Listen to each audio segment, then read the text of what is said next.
Second. Second. Just starting here. Are we live? I don't know. Could never tell. Think we might be going live. I think it's happening. Yep, I think it's working.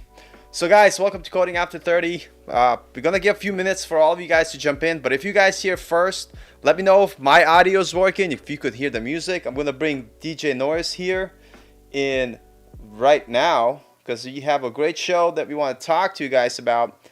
Hey, how's it going? Let's see Good. here. I can't hear. Oh, okay, now I can hear you. Last time I messed up and I had something on mute, and so I wanted to make sure that I didn't do that again. So how's your day going? How's everything? It's been a long day. It's been Yeah, tough. yeah, yeah. How You about look you? like you've been in a fight. It's like I'm just saying, it's like it must have been. Tough. I'm doing good, just a lot of work today, but I'm excited for the show. And I know we're just starting out, so we'll give a few minutes before we dive into the deep end of things. But we did want to talk about freelancing some more and kind of talk about how someone could get started and why, you would even consider doing something like freelance. Because I think we both could argue both sides from the standpoint that maybe you should just get a day job instead of going to freelancing, or DJ Norris will probably agree with me. It's like, don't quit your day job, but try to get a side hustle going and try to, get it figured out and make some money on the side. But that's what we're going to talk about today, and a bunch of other things. So guys, make sure you ask your questions. And everything's all clear. Thank you so much for letting me know, Murai. It's great. Saying hello to Adrian's here. 3D Games is here, representing Brazil. By the way, guys, I did a cool interview on Dorian Develops channel. If you guys haven't seen it, go check it out. It was a lot of fun. And obviously, if you didn't subscribe to this channel, subscribe. But we're going to talk about freelancing. So what I'm going to do is, if you guys never met DJ Norris, I'm going to give him the mic for a bit, have him introduce himself, just talk about, in general, how he's doing. So I could have a sip of coffee. There you go. Go ahead. All right. So since we're going to be talking about freelancing, I'm going to keep my job separate. So I need to start doing that from this point, I think. So I'm a developer. I have been for a few years, and I work for a large space organization. So Star Wars? yes, aside from all that, I'm also doing some freelancing stuff. It's been a decently successful year. Freelancing is always tough, whether it's trying to find clients, cold calling, cold emailing, Yeah. any of that stuff. Everything, nothing comes easy. Yeah. Oh yeah, and speaking about the day, What'd you do? from a brick wall. My God, coding's been that rough for you. I get it. Listen, I've had my shares of, getting beat up. It's so funny because I'm trying to be more healthier. So I started doing Muay Thai again with one of my friends, and I'm so out of shape. It's like so scary. I'm like, oh God, too much computer coding will not be good for your fitness. So you guys make sure you exercise. But let's say hello in the comments for a few people here. We have 3D Games from Brazil. Anonymous, greetings from Uruguay. Jordan Foster, hey, what's going on? Good to see you here. I know he's job hunting, getting them interviews, which is fantastic. We have Claudia here from South America. Hey, Claudia, good to see you. KG609, it's like a radio host. I like it. You come here all the time. Yeah, what's up? Party peeps, yep. I can't, if you see me squinting, it's because I'm old and I can't see. So, yeah, we have a lot of South Americans here. It's great, I'm all about South American. The food is great, Mexico is great. Alex, where in Mexico are you? I used to go to Hermosillo, Mexico all the time. I used to be married to someone from Mexico a long time in my past life. But I love Mexico, really nice. Adrian here from Latin America representing. So we don't do Upwork or Fiverr for freelancing. So that's actually a pretty good like segue to start. Why Yeah. I don't do Upwork or Fiverr. And I would say from the standpoint, if you've never worked with a client, if you just learning to code and you don't have that confidence and you feel like, you know, you're like afraid to jump in and take on a real client, like Upwork and Fiverr is great because it's not that huge of a risk. Obviously, people will be like, if you really mess up, they'll give you a bad review. But at the end of the day, it's a very easy way to enter and give it a try. But in terms of making a lot of money, it's not that many people that make the big bucks on Fiverr or Upwork. The reason being is because the way the platform is set up, it's basically race to the bottom where you, and like I've talked to a bunch of developers that are experienced, they get outbidded all the time by people who are willing to work like $10, $6, $5 an hour. And if you're living in US, it just doesn't make sense. But if you live in another country where maybe cost of living is not as high and you could live off, you know, getting the bare minimum while you're trying to grind and build up your reputation, maybe you could do it. For me, I wouldn't do that. Like, what are your thoughts about it? Yeah, I completely agree. Yeah, I've never tried them. I signed up for an account and then promptly deleted it just because I already knew what was going to happen. Yeah, It yeah, there was a place and a time for it for the United States where you could actually make money on that, and that time has passed. It's way easier to just go out and go door to door and meet business owners, small businesses. I'm not talking yep, about going into Amazon and saying, right. I can do your website for you. That doesn't work out. But, uh, go to the local barbecue place, the dentist office, whatever. And you, most of the time, if people aren't scared of you and you present yourself well, you're, if you don't get it then, you might get it in the future. And it's going to be for way more money than you grinding for a year or so on Fiverr. Yeah. Um, it's interesting because like people ask a lot of questions like should I do Fiverr, should I do Upwork? And like for me it's like I have a question for them. Why do they feel like they need to freelance? So if you have any if you have the answer to that question, let me know in the comments because I want to know what you're thinking. Because when people talk about Fiverr or other websites like that, they're, in my opinion, I'm misreading it as like you think that it's going to be easier because you have a platform where you could find work, and that's not how like it works when you try it. It's actually you have to work and hustle really hard. Let's say hello to Hologram Nunchucks, I love the name. And then we could start also with a question from Jordan. He says, DJ Norris, where do you host your freelance projects and what technologies? Yeah, so right now I'm kind of in a transition. Since the majority of what I'm doing for people is WordPress, right now I'm using SiteGround. SiteGround, surprisingly, is just as fast as Netlify for Next.js. Oh, nice. I figured that out by doing some benchmark testing last week, and I was very surprised. But I'm not doing Next.js for anybody except myself right now. And I'm going to be moving on from SiteGround to another platform called Cloudways. Yep. And they do like Linode, DigitalOcean, Vulture, basically, a bunch of servers, and they just layer on top of that. And it's another service where you can call them and say, hey, it's broken. Can you fix it? And they're going to fix Yeah. it for you. Oh, that's nice. So, That's good to have that. yeah, it's not fun at 2 a.m. finding out something's Yeah. down and somebody's losing money every hour or whatever. Then you got to fix it. I'd rather just put in a support ticket and then check back later. Yeah. So that's the whole reason I use managed services, just to offload all the in the weeds stuff that I don't have time to do with the 30,000 other things I have to do. Not even including my regular job, right? Right. So it's even harder when you're trying to juggle, career and trying to freelance and actually make something of it. So Yeah. let's see.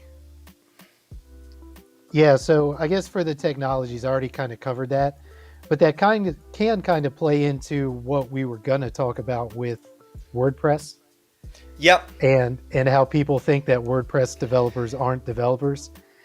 And I would argue that even the Perl, uh, it's called Modulicious web framework, that this website got created in 2013, and it's an enterprise application that I maintain, and I have sole responsibility for it.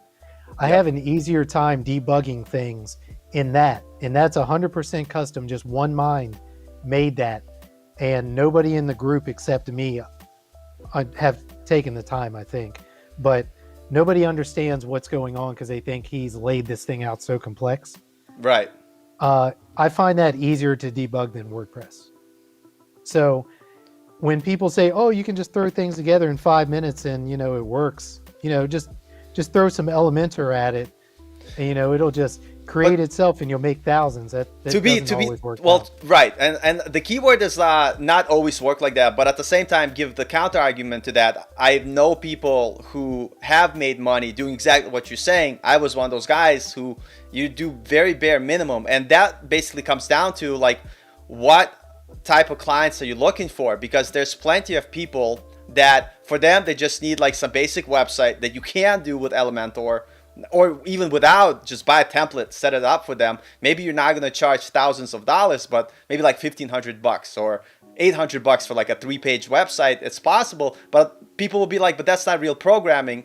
And you could make it as complex as you want, and you could make it as simple as you want. And what I'm saying, if you're looking to go into freelancing, you don't have to try to fit in at the most advanced spectrum. You could start at the very beginning where you're just helping people set up basic WordPress websites, or Wix websites or whatever. And so like the argument is like, don't worry where you start, just think about where you're going. And as you get better, you could do more complex stuff. But when it comes to like freelancing, just decide where you want to start in terms of the capacity that you have. But when you are making substantial WordPress sites, I will give you that, is that when something breaks and you don't know how to fix it, it's going to be very difficult to figure out what's going on. Let me just quickly say hi to some people here. We have Arthur here, and me and him always have nice discussions in the comments, so I'm glad you were able to pop in and say hello. Somebody says WordPress in the house and stuff like that. So yeah, so back to you. Go ahead. Yeah. So kind of playing into what you're talking about, you're never going to go past a certain level of client, which will be the low tier, if you're just doing drag and drop and Yeah, piecing things together. I mean, I only made it 3 projects before I had to start writing PHP code. yeah, Either that or pay hundreds of dollars for a custom widget. right. So, and a lot of what I do is helping other agencies write custom PHP code for their WordPress stuff that they don't know how to do. So that's that's the other side of it. And yes, you can go far making $800, $1,000 websites, but you're not going to be a millionaire off of that. There's a point where you got to work past that, and Right. you're into custom territory. So at that point, WordPress is only to save time for the basic stuff. Yeah. Once you get into custom stuff, it doesn't save any time. So Right. Yeah. is it worth it at that point to move on to Next.js and do So what you love anyway? I don't yeah. know. I mean, but then like if we keep working this logic, like I would talk myself out of like even trying freelance, which I don't mind because I'm a React developer. I work for a company. That's fine. But I started doing the simplest basic WordPress sites you can. And one of the things I would say that there's nothing wrong with that is because you can't be like the best at everything when you're starting out. And so let's say you know a little bit of coding, and so something like setting up a basic WordPress while you're learning PHP, so eventually you could write that custom stuff. It's not that difficult. And I would say and argue that the more difficult part in freelancing is getting clients. And so like that way it's like you'd be like, okay, at least I could set this website up for a client. Now let me go ahead and find one that I could charge money, But if you like say like I want to do this most complex thing, and maybe you're not good at it, and maybe you suck at finding clients, and now you like not doing anything. And so I think like there's a spectrum of getting started as a freelancer, but I do agree with you. If you want to move up and make more money, and eventually you will end up writing custom PHP code, and that was the case like where I worked, and that's why I know PHP. Like I don't use it anymore, but that's what you would have to do. So Yep. So KG asked about SiteGround. Is it shared hosting? They have both ways, and I have both accounts. So I have 10 10 sites on a shared host, and one of those is Next.js. The rest are WordPress, and then I've got one on a dedicated cloud host. And I want to shift all that to probably Vultr HF in the future. Actually, I'll probably use Netlify again for Next.js because Netlify is pretty good. You get a lot for free. Yeah, I love. Yeah, exactly. That's why I like Netlify. I literally right now just use either Heroku or and Netlify. So for Heroku, it's like to host my backend, and for my front end, I do Netlify all the time. But yeah, I think it's good. Let's see here. Look at the comments. Somebody was saying my issue with WordPress is memory resources it consumes on my server when I want to display live projects. Yeah. Well, yeah, it's resource heavy. Yeah, it is. But you get a lot out of the box, like for someone who wants to just jump into it. Well, yeah, one of the other things I was going to say is the only reason I ever considered it at first was because the first client I dealt with wanted to be able to change the site easily. Yeah. So that was the sole purpose. I mean, I was doing React projects, yep, for another client. And this guy was like, well, I did web development back in the 80s, but I don't really know what anything is. So I said, well, I know the exact thing for you. And it's kind of easier to pass those off to clients than to say, oh, yeah, you need to learn React. You need to learn how, basically all of Next.js works. Because if you put a file in the wrong place, you've screwed your whole project up. So that's that, and just the time saving really for the basic stuff is where WordPress shines. Other than that, I'd rather be rid of it, to be honest. I like Next.js so much. Yeah, but like to build projects for like Next.js, like you need to be like a developer, 100%. Yep. And this is if someone's starting out like doing freelancing, and I'll show you quick examples here. So and this to answer Jose's question, so you have to be at least an intermediate developer to be effective with WordPress. And the answer is no, because it depends. If you want to start with like low-hanging fruit and try to find small businesses, personal trainers, someone who need like a basic website, and you could start making some money. And you could make between $25 to $50 an hour doing stuff like that. It's not that difficult. The hardest part, it's finding clients. But like I have 2 websites right now that I use with WordPress that literally took me like, I don't know, half an hour to set up. Here, I'll show you one of them here. And I'll come back here. So this is my Coding After 30 website. I mean, it's in WordPress, and it's my personal blog that I don't use. But I'm going to. I promise. One day I'm going to get there. And then, like, here's an example. I just bought a theme because I wanted to find some people around. I didn't finish this yet, but I wanted to find some people around my neighborhood who wants to train with me. So I created this basic website to promote my own business where I do one-on-one groups or online MMA coaching or boxing coaching. And I didn't finish this website, but this looks like a complete site that like some personal trainer or yoga teacher would pay for, you know what I mean? And so from that standpoint, depending like what you're looking to do, like don't just write off WordPress. And what I'm saying is, if you are at the very beginning but you're good at sales, start with WordPress while learning other things, just to kind of like experiment with it, you know what I mean? I think my mic is too loud because I'm yelling everywhere. But it's up to you. But at the same time, if you want to turn it into a more concrete thing, just understand that the road doesn't end there. That's your starting point. And then what DJ Norris is saying, this whole idea that eventually when you're starting to work on more complex things in WordPress, you're going to be writing a lot of like PHP. So at that point, why not just make something from scratch using Next.js? Which Next.js is my go-to thing also. And, you know, DJ Norris didn't know that until right now.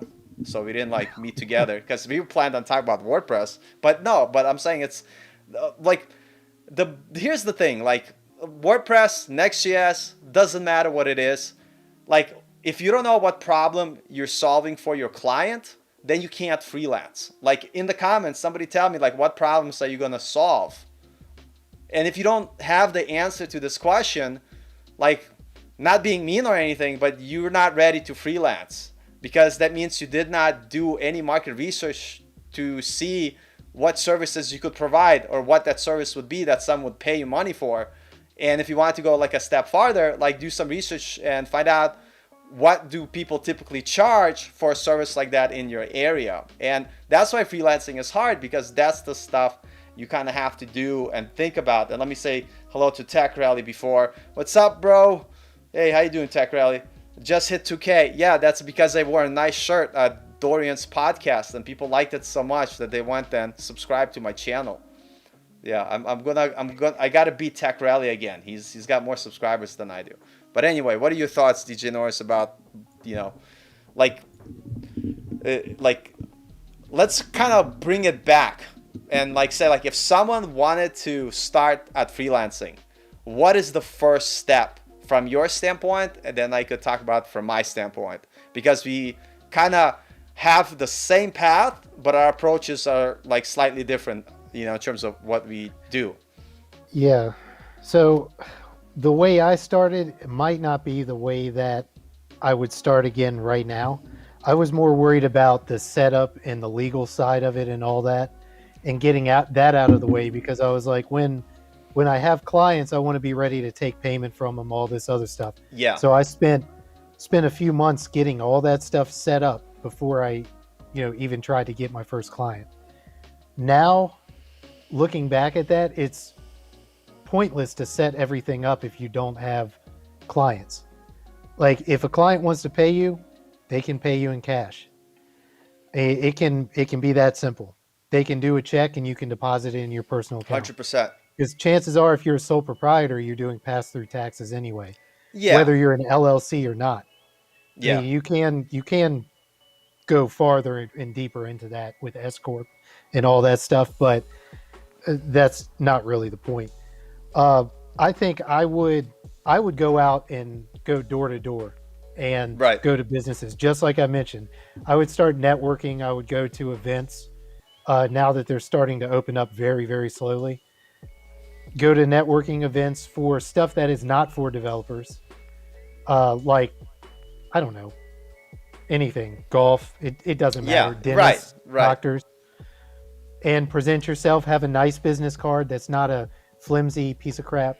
Get a nice thick cut paper card, something that feels really good. And because people still love print media, people love giving out business cards. I gave out 3 today when I was presented them. So always have them on you and always be ready. And opportunities are going to come. I've always heard that it takes 4 to 5 no's before you get a yes. So don't be surprised if you go to like the local barbecue place and you have to go a few times before they say yes. I mean, you can build a rapport with a bunch of people, and eventually something's going to come back and you're going to get work. But you're not going to get it if you're desperate. Right. And one of the things that you have that. Right. And one thing you have to understand about like freelancing and sales is that being told no or being rejected, that's a normal part of it. And like, I forgot what it was, the statistic now, but I remember when I was in sales, in a conversation like I'm having with DJ Norris right now, let's say I wanted to sell him something, I would have to ask for the sale like an average of like 30 some odd times, which sounds ridiculous. But like, imagine if I was, talking to DJ Norris right now, it's like, so what do you think? You want to go ahead with this project? So I'm asking for that sale, and he's like, I'm not sure. I'm thinking like whatever. And then I'll be like, well, I get it. What are some of the concerns that you're having? And he'll be like, blah, blah, blah, my concerns. I'll be like, well, let me tell you about this. This is how we could solve this problem. What do you think? Why don't we just sign the contract right now and go for it? That's like the second time I ask for a sale. And you got to do that over and over again before you get like the client agree. It's not like never ever have I ever had a sale where it went like this. Hey, do you want a website? And the guy's like, yeah. And then I'm like, okay, I'll take your money. It just doesn't work like that. And that's why I tell people getting a job is much easier, because the grind to get clients, like for me, I could talk about it. Like I've done it in the past. I have sales experience, and it's a skill that I developed. It took many years. So for me, it's not a problem. But is it something that a problem is for you because you've never done it before? And if it is, it's hard. Like I could sell. And if you want to do freelancing, like you get clients through sales, and that's what people sometimes don't understand. And what I like that DJ Norris mentioned it last time is doing contract work for like other companies through a contract agency, which is you're kind of like a freelancer. You're still kind of working for someone, but there's still like that kind of like, oh, I'm kind of freelancing, and there's that freedom because you could switch, or what have you, you know what I mean? Like, so that's one thing like I was kind of thinking, because like my new job right now is a contract. I'm like, oh, it's not that bad. But it's not as crazy as freelancing where I constantly have to find clients, Yeah, that's a majority of the work that's coming in right now for me. Is it's called white labeling. So I go out and I try to Yeah. sell my services to other web design companies. And that's great and everything, because nobody ever argues about money. They're just like, okay, this is what it is, and they pay right away. That's awesome. But you're not truly building a client list. You're not building Right. your leads. You're not going to get referrals from them. They're not going to go out and tell the world how great you are. Yeah. Like, it's not the same as if you're going, to the local barbecue place or Mexican restaurant or whatever. So it is still better to do that, but it is great to diversify and mix in some white labeling with it. That Yeah. way it can carry you through, because the other stuff, regular clients are sporadic till you have a heavy referral system. And Yep. then you'll find yourself swamped and needing to scale. Yeah. I Right. So, see that with a lot of people. and that's true. That's what happens. It's like like a rocket ship requires so much fuel to like break through gravity and get into like cruising altitude where it requires less effort. And most people, they're just not able to put in that effort up front going freelancing, and they never make it past that point where they have enough referrals coming in. They figured out their workflow, and now you're still working hard, but not as hard as when you're starting to go from zero to something. Let me just say here, like, it's true, like what Andy says, ABC always be closing. That'll be your mantra if you're doing freelancing. I sell to everybody. When I used to run a martial art business, I used to run to people like at the store, at the like whatever. I'll be like, hey, you look like you work out, like stupid stuff like that. Would you be interested in like trying out? And they'll be like, get the hell out of here. I'm like, all right, good. And then I'll be like, is your girlfriend interested? Because we do cardio kickboxing. And then he'll look at me like, and I'm like, what, are we gonna fight? Maybe you should come to some classes. See, sales, right? But what I'm saying to you guys is that that's super important. And Tech Rally here, I'm worst at sales man ever, and it's a skill like anything else. And it's just like if you're willing to put in the time, you're gonna get it. But for some people, it's just not in their blood. Like I'm able to do it, not because I'm good at it. Like it's because I've failed at it so many times that I was able to pick some things up and feel comfortable talking and try to convince people to buy something, but I still don't prefer it. That's why I still work as a developer, because I don't prefer sales and stuff like that. By the way, like the one thing you said, DJ Norris, that I like the point you said, like find clients first. Like if you were to do something, from start, it's like I would want to know who my clients are. So it's funny that you say that, because that's exactly what I did when I opened one of my martial arts schools in a new area. And so I had a business partner who was like pretty smart in sales and marketing. And one of his things, he's like, don't try to put a lot of effort into like something that is not going to make you money. You need proof of like concept, the fact that whatever thing you try to do is going to make sales for you. So what we did, we literally got a Google listing in Windsor, Connecticut, where I used to live, and we made a listing on Google for a martial arts school that did not exist. It like wasn't there. Like it just wasn't there. We just got like some random address at this place called Sophia's Plaza, and then we made a landing page with WordPress, and we basically said classes forming now, did some ads on Facebook, and we got like 100 people, like sign up to the list. And I literally called those people back and I was like, yeah, we're doing some construction right now, but we'll be opening up in like 3 weeks, and I'm like, would you want to sign up right now? If you sign up right now, we'll give you 50% discount. That people will be like, oh, that's crazy, and they'll sign up. So we had like 30 students out of like those 100 that I was able to convert sign up before we rented the space, before we even had a school. And then in 3 weeks, we're like, shit, we got to find like a place to rent, buy some mats, and we just put everything together. It literally looked like someone's living room, but we were able to start our business with clients. And that's one thing you guys could do. It's like, instead of like trying to be like, oh, should I like make a fake, not even fake website, make a website with WordPress and put a list of services that you do, and see if you could promote it and see if a bunch of people gonna reach out to you. And then that's one way to test, you know what I mean? So yeah, social media is going to be big for that proof of concept. Yeah, exactly. And yeah, definitely have the website and point that traffic to the website to get your SEO going, because that's another massive factor other than referrals. If you can be found on the internet, you're going to be found by big companies.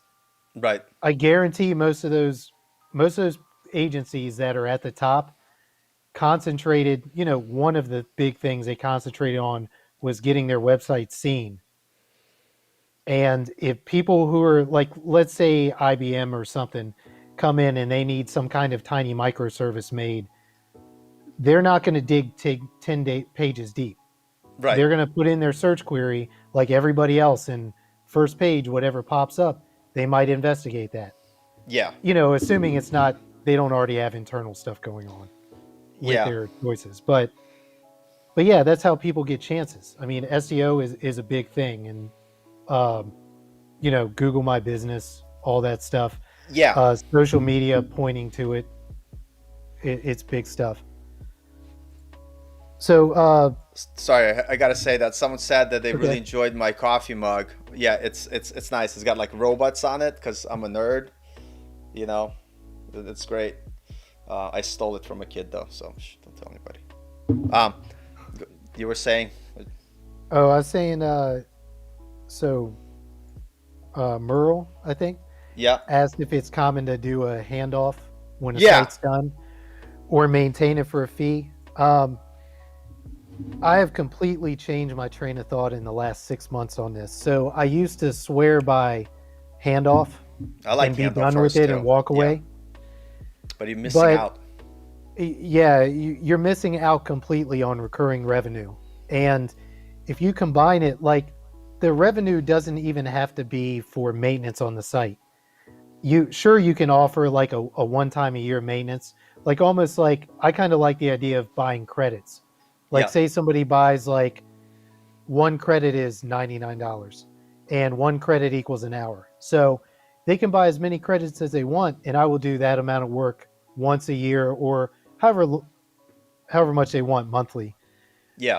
I haven't implemented that yet, but I want to. But one thing I really want to start doing is not even give them the option of a handoff and say I'm going to have it hosted for them. Right. Yeah. It's and a very basically, common practice. Yep. Use Cloudways. So I have the ultra fast server, and then split up probably like 8 to 10 clients per server. And basically the first client pays the entire server bill each month. Yeah. And then each one is just profit. And if one decides to take their code and go, that's fine. You still have fallbacks. Lose a little bit of profit, but volume will be where it counts. You got to do something for recurring revenue. Yeah. Otherwise, you're always scrambling for the next client. Yeah, and it's true, and so many difficulties. And by the way, all of you guys who's joining us, thank you for joining us here. And remember, we're here to answer questions, so don't be shy in the comments. Let us know what questions you have. So freelancing is tough to, and this idea of like what I tell people is like if you don't know like who your customer is, what you're trying to sell, like what your service is. If you don't define that first, it's kind of hard to figure out what to do because it's not as like at work, it's different. At work, you show up, people tell you what to do, right? And then you do what they tell you, and then you go home, which is also nice because you don't have to work 24/7 like you would if you were doing freelancing.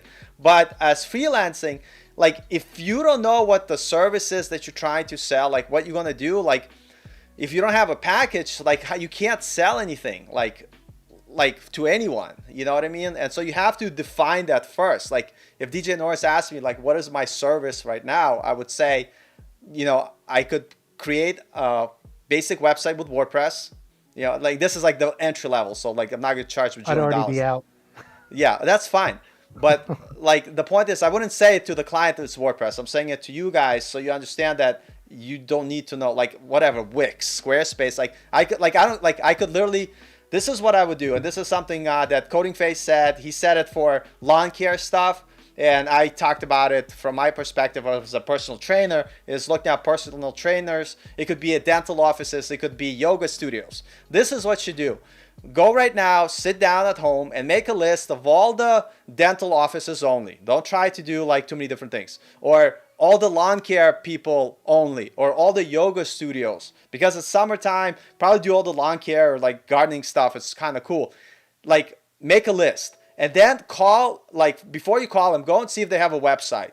And then go see if their business is listed on Google. Right? And if it is listed on Google, great. You know, if it's not, make a note of it. If they have a website, take a look at it, see like what you could do better, make a little note. If they don't have a website, put a big star. It's like they need a website. And basically, like once you have that list, call those people and tell them that you're going to offer them a website for their business that will help them, you know, get more clients. Just literally say it like that because they want to make more money. And then tell them you're gonna make him listed in like #1 search page on Google in their area. And before you guys say, no, it's hard to rank on Google. Not if you have a physical business in that area, because all you do is you send this like request to Google. They send you a postcard, you enter it, and they add you to Google Maps. Google Maps will always prefer like people as #1 in their areas. Like for instance, if I go, This is what you get. yeah, you get that Okay. beautiful card. And so, you know, that's what I would do. Like, and, you know, just like go and put in that work and then call some people and see if you get a website. And that would be like, by the way, a good litmus test for you guys to see if you cut out for like freelancing. And if you don't like any part of that process, then, you know, don't lose hope. You know, try then to be like, okay, maybe as a freelancer, like I'm not cut out to it, but I still want to somehow have that freelancing lifestyle. Then if you're a good developer, and this is where like it becomes complicated, because WordPress, you don't have to be good. You know, like you really don't. Like it's like, because you could either custom code everything or you could use plugins, like whatever. The customer's not gonna know. DJ Norris is gonna know. Like, but like the customer won't know. So you could start with no experience, basically. I'm not saying you should, but like if you want a contract where you go to a contracting firm, you need to know what you're doing. But that's another path if you don't want to like get a job, I guess. You know what I mean? But that's what I would say. Like, what do you think of my plan? The 5-minute plan. No, I love it. I think it's pretty important to know the market you want to cater to, but when you, just like you were saying, when you do find the client, I guess I'll spin off of that a little bit. When you do find a client, it's the website is not the important part. The Right. problem solving is the important part. Right. If I'm a business owner, I don't care if you bring me carrier pigeons if they make me more money, right? So that's pretty much what what the issue is there. Like you don't come in saying, "Hey, I'm going to build you the best website ever." You come in saying, "Hey, I want to increase your yearly profits by, I don't know, $10,000, $100,000, $1 million." And then charge appropriately for that and make them believe that you can do that. Right. That's really the problem solving, is where you're going to win. They're not going to be impressed. They probably get 100 cold calls a week or cold emails a week with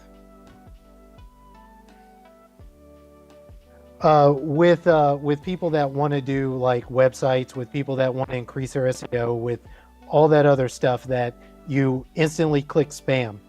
Like Right. you got to find another way in. And usually in person works better if you can.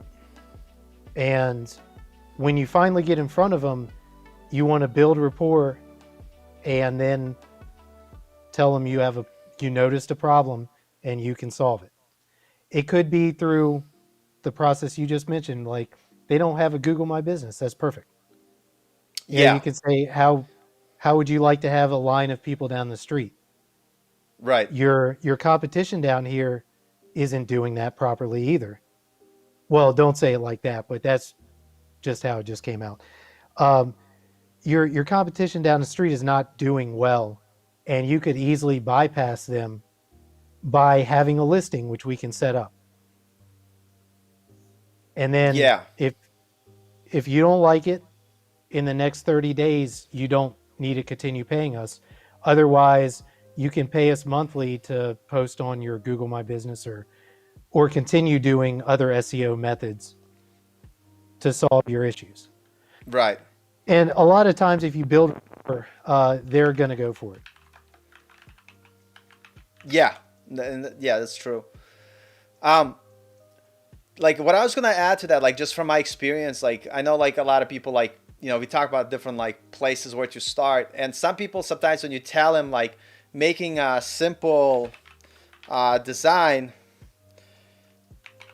website, it's like something that you could build with WordPress.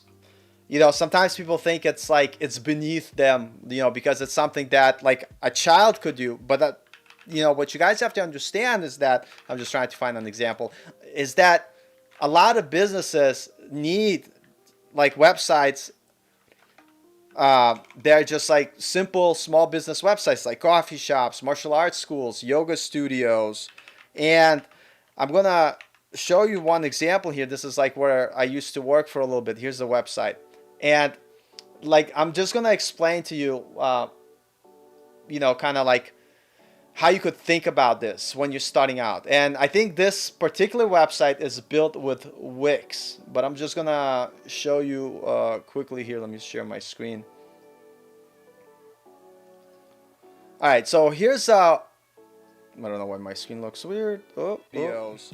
And I'm having difficulties on my computer as always. It doesn't listen to me. Where's this? Firefox. Yeah, so this is like a basic website for martial arts school. There's plenty of martial arts schools. This is something you could build with Wix. This is something you could build with Squarespace. This is something you could set up with WordPress by using like a theme, right? It's not that hard. All you need is like a home page, about page, where people have like some basic information like about us, like FAQ. You have like different programs. This is the stuff that a business wants to do. They want to show the programs or the things that they offer. It doesn't even have to be like a e-commerce site, which it's just a simple site. They have a schedule, a way for them to like book. They're probably using like some little this service here, which you could integrate with WordPress, no problem. They have a contact page, which shows like this stuff is easy to do with WordPress. It takes a few minutes. And the most important part is they have this section where you could, get a form, fill out, and send the business owner your information to sign up. Now, this website, I could make it in a day. Okay. Before they went with like like they changed websites in much of different places. I just wanted to show you this. Like before they kind of had somebody else make this website, they actually called a marketing agency to set them up. They charged them $2,500 for that website that you see, but they literally only had like, you know, 3 pages for kids, adults, and like something else, about page, and then they had basic contact information. So basically very simple site. And then they did that whole Google thing that I just told you that you can do, and that's how much money they charge. And I'm like, anybody could do that with WordPress, Wix. Like, but people don't do it because like it's hard to call clients and get them. And I just wanted to show that as an example because it's not complex. And that website, it's a theme, right? They did not create it from scratch, and that's why they're able to charge like $1,500 to $2,000, wherever it is. Because what you do is you buy a theme for $50, like a really nice one. You set it up, you set up the hosting, you send Google the thing, so you get them listed on Google. If you know a little bit about like Facebook marketing, you could add that as an additional service, and now you're in business. But that doesn't take much technical skill to do, and there's a lot of people that, you know, do a good job making money, and it's not a bad way to start. What I'm saying, like, that's what I did. So that's exactly what I did, what I'm telling you right now. And I did it as long as I couldn't get a job doing React. And then I got my job doing React, and then I was like, I don't have any reason to freelance anymore because I have a consistent job. And like I said, the thing with freelancing is that the work is inconsistent. It's much harder to find clients. So it's like you do have to put in a lot of effort, but there's nothing stopping you. So you could literally create a website like that in 5 minutes. And if you guys don't believe me, here's a challenge for you guys. Go to, there's this, like, so you don't have to spend any money, right? You can go to, I think the website is called getflywheel.com. You get this thing called Local by Flywheel. It's free. It basically allows you to spin up a WordPress site like super easy, and I think I have it on my computer. Like, I wonder, you know, yeah, check this out. This is gonna be fun. So I hope you guys could see my screen. So remind me later, I don't need no stinking updates. Okay, look, this is what it is, and I literally want to create a WordPress website. And they updated it, so I don't know where the buttons are anymore. You don't need to upgrade to Pro. Okay, file, add new site. Like, they changed the layout, and I just say some site, right? Like, I'm gonna do this in real time, like show you. And you just click continue. WordPress username, test user. Okay, test user. Don't do test user in your like production sites. I'm just like showing you as an example here. Add site, boom, like I'm pretty much done, right? Like, it does its magic. And I need to type my super secret password here, and I have fat fingers, so I probably typed it wrong. Well, my fingers aren't fat, but I just can't type, so I have to come up with some excuse. And you know, let's see here. All right. And then I just go to my admin page. Look, I don't know if you guys see my screen. Do you guys see my screen? Because I'm getting too far. I'm like, I don't know if people could see what I'm doing. Yes, you guys could see my screen. Okay, great. And then, so now, look, I have my WordPress website set up. What we did, test user, log in. So I'm in WordPress, bam. Now, like, I'm like, I need to make a website for a client. So I'm going to go to appearance, go to themes, add new. Let's go to popular. Let's see, like, oh, this would be a great website for a small marketing company.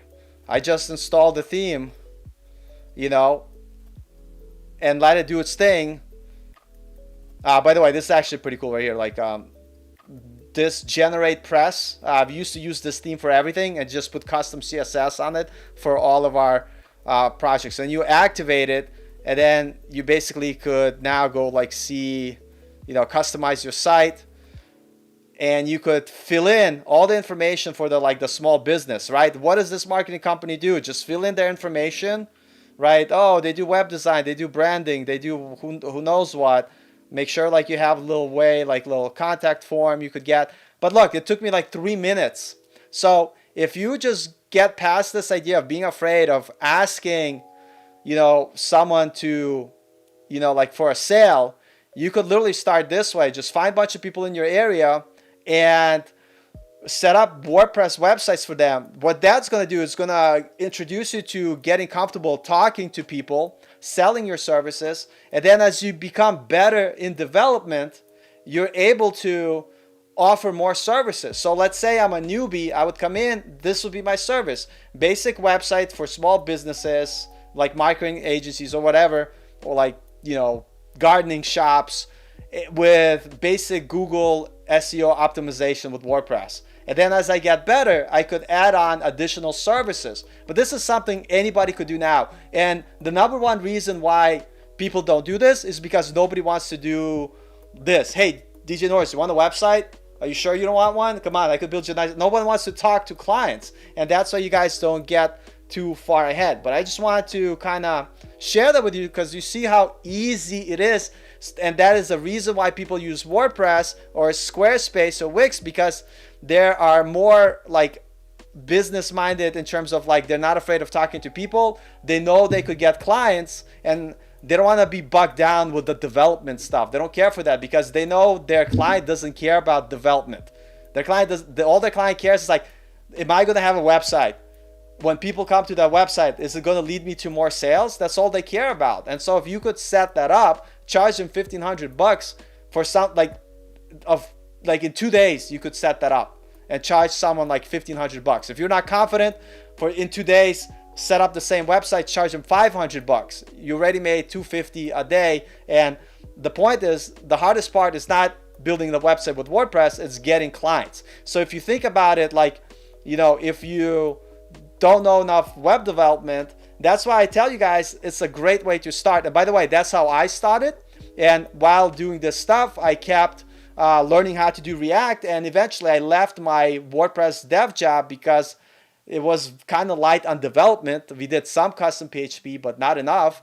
And it was more of like just adding content, setting up WordPress, and giving it to clients. And let me tell you this, at that job, just to put things in perspective, I was being paid $25 an hour. But the agency was charging the client $100 an hour for the work that I was doing. So they were charging client 100, they were paying me 25, and then they were making $75 off me. And so if you basically do this on your own, you could charge, $100 yourself. If you're starting out, I would do like 50, you know what I mean, just to kind of get started. But that's not a bad plan. Sorry, like I kind of like took over the whole conversation there. I just kind of had that to show how there's no excuse if you want to go into freelancing to see if you're going to like it. Try it that way. All right, no, DJ Norris, floor to perfect. You. Yeah, that's perfect. I just watched a live stream, and I can't remember the name of anybody. Actually, the channel was Flux. It's like a graphic designer guy. So he had a guy who was 19 on, and this guy targets SaaS companies on LinkedIn. He pays a business to do outbound lead generation. Yeah. And basically, this company will just go through LinkedIn. They will get him a list of contacts, and then it's his job to talk to the contacts and try to make a sale. Yeah. The company doesn't make a sale for him. They just basically give him a list of names. But anyway, he's targeting SaaS companies who are tech products and they're developers, creating something way better than WordPress. And he's giving them WordPress sites to promote their SaaS products. Yeah. And somehow he's making money on this. Right. I don't know if they don't have time. I haven't dug into this much. Yeah. But just that in itself should go to show, like, there's opportunity out there. You just have to find it. And some of it might be luck, but most of it is hustle. Yeah, and let me like go back in the comments. HG Global says hi. I kind of neglected. Ken here has a question. When someone could start learning WordPress? To me, like what I would say is like you have to decide if you're going to go the PHP route and try freelancing, or if you're looking to get into development. If you're looking to get in development, find out what's the most popular stack in your area. If it's C#, ASP.NET, do that instead. If it's React, do that instead. The only time I would recommend someone to do WordPress with PHP is if they're really gung-ho about doing freelancing or just getting started. But it will, like if you're looking to become like a normal web development, it's going to take time away from studying towards that. So you do have to make your decision. But if someone likes PHP, if someone wants to get started with WordPress, it's perfectly fine if you just start with that first. But if you've already been studying React or C#, ASP.NET, don't go backwards. Like I would go like WordPress first if you've never done anything, and then move forward and build your repertoire. But if you're already like halfway through your study of like some tech that you know you're going to get a job, you just got to put in your time. Like don't go back into WordPress. Like I'll never go back to WordPress right now. I'm like super committed to React and JavaScript. And you know, if someone who's been like studying ASP.NET and C#, stay committed that path because it's much better path because it's something that's in demand and you will make more money. Let's see like other questions here. Besides getting clients, what is the most difficult of getting started at freelancing? Like I would say it's still getting clients. It's because it really, like the reason I say that is because it's very like you people, like everybody has to understand how important that is. It's like it's getting clients. Like it's getting clients. It's like if I wanted to get married, it's like what is the most important part of getting married? Like finding a wife. It's like, but but other things that are important. None of the, like if you don't have a wife to marry, like a girl to marry, whatever other excuse you come up, like it doesn't matter because you didn't do the most important thing that gets you, right? You got to go straight to it. So if you're going to do freelancing, you got to get clients. Now, once you start getting clients, then you'll have other things that are hard, like doing your accounting. You know what I mean? But if you don't have any clients, you won't have any accounting to do. So it's not a problem, you know? And that's what I'm saying. Like you got to focus on getting clients.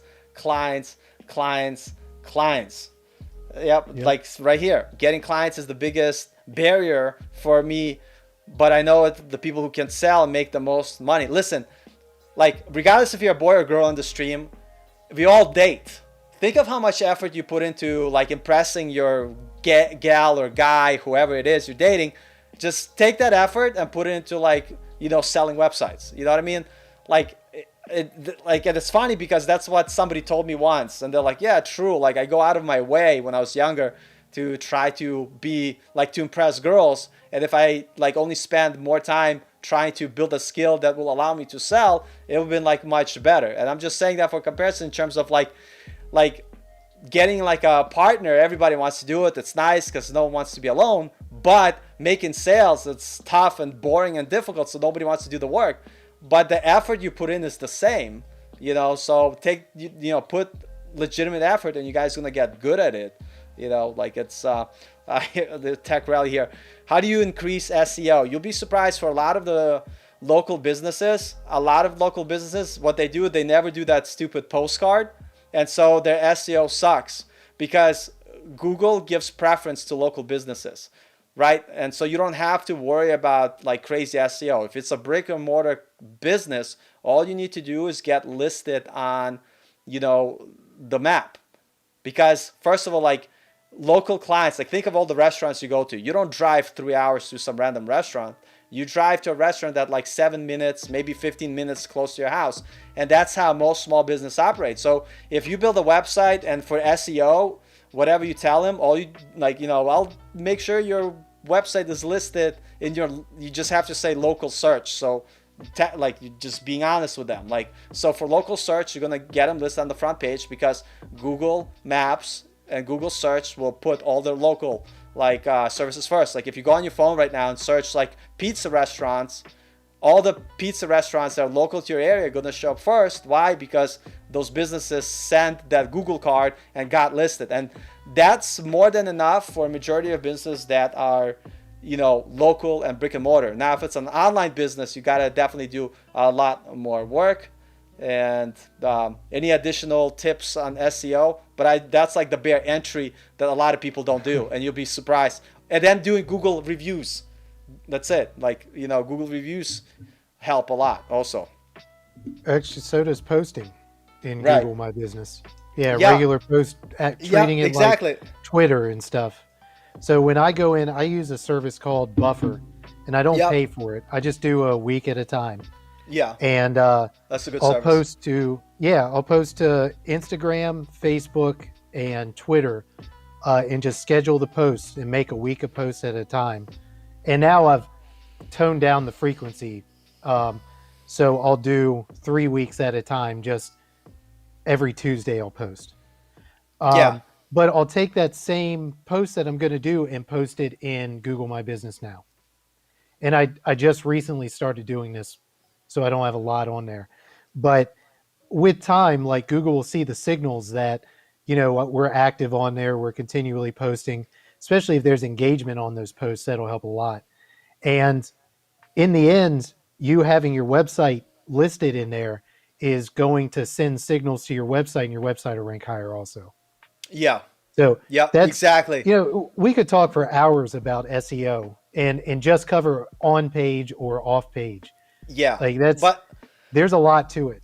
You can yeah, write but a what book I was on it. saying, for the bang for your buck, just doing that stupid Google card and having as like your baseline SEO service, that's like something anybody could do, and it will help most local businesses to be listed on the front in the local area for sure. Obviously, like if you want to go deeper and deeper, like when I worked for a marketing agency, they actually we'll do the basic stuff, and then if someone needed more, they would just hire outside firm. Like they'll charge like 400 a month or whatever the deal is, and then my company will charge the client like 500 or whatever, and you do it that way. Let's see here. In your experience, what is the average age of the business that would likely buy a website from a freelancer? Brand new business, older established business, or somewhere in between? I think it really depends on, like, you know there's so many different factors, but we had established businesses that just weren't happy with their prior like person. We had businesses that were brand new, and somewhere in the middle. And like what's funny with a lot of established businesses, like they might be working with a company that they're constantly been complaining about, but they were like, oh, we've been like established with them, we don't want to leave them. And then one day something breaks, they go crazy and they just pick up the phone, call somebody else, and be like, hey, can you make me a website? That happens. And so, you could never, like, everybody, like if you're in sales, like you just target everybody within your niche of like what type of work you're looking to do. So, you know, yep. Yeah, I don't think. I think I've done. I think 2 years old as far as business age is the newest business I've done, Yeah. and then most of them have targeted are 18 plus years. Yeah. But I don't really even research that. It doesn't Yeah, matter to because it me. doesn't, right, exactly. It doesn't Yep. matter. It's like, yeah, it's 100%.